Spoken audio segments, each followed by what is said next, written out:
I'm Steve Wiggins, and this is the Groundworks Ministries podcast. Today we're reading from the book of Genesis, chapter 34, so let's focus on verses 24 and 25. All the able-bodied men listened to Hamor and his son Shechem, and all the able-bodied men were circumcised. On the third day, when they were still in pain, two of Jacob's sons, Simeon and Levi, Dinah's brothers, took their swords, went to the unsuspecting city, and killed every male.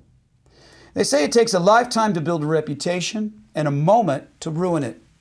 And among the otherwise peaceful history of the patriarchs, this story of Dinah's rape and the subsequent slaughter stands out as particularly damaging to Israel's reputation. No doubt, it birthed the perpetuated hatred and suspicion of Jews among Arab people. And that exists to this very day. And what is the resounding myth? That you can't trust a Jewish person. Well, in our litigious culture, whenever something this repulsive happens, people start to assign blame because you got to know who to sue. And it seems that there are several people at fault in this situation. First, there's Jacob. Jacob allowed for his daughter to roam the countryside, unchaperoned. And next, Shechem commits the ultimate wrong by raping the young woman. And that being said, it's really unclear as to whether this was a sin in his culture. Now back to Jacob. His response to the initial news was way too passive, which is a recurring theme in his character. And then we see Dinah's brothers entered the picture because of their father's passivity. Simeon and Levi had devious zeal for the family reputation.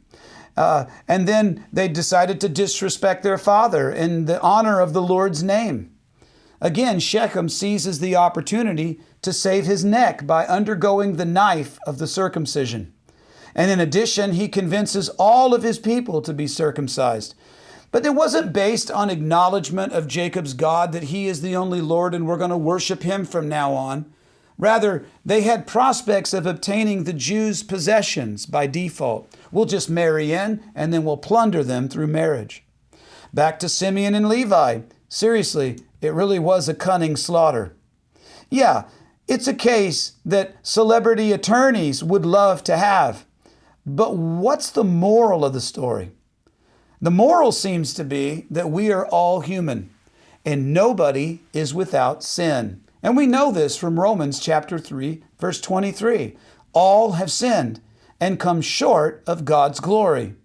And that is exactly why everyone in the world needs salvation and why there's urgency to surrender to the gospel. Because there's nobody so bad that they cannot be saved. And there's no one so good that they don't need salvation. Finally, the actions of Jacob's sons draw an interesting parallel to the Judaizers of the early church. I'm speaking of those who were replacing God's grace and mercy with keeping the Torah's requirements, plus the teachings of the rabbis and the oral traditions. Now, by forcing the knife of the traditions of the elders upon the Gentiles, well, those early church Judaizers slaughtered any chances of many Gentile converts to flourish unfettered and their newfound personal relationships with the Messiah, Jesus.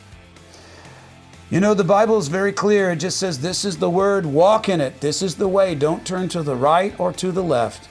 Don't be more liberal than God's word allows, and don't be more conservative than he demands.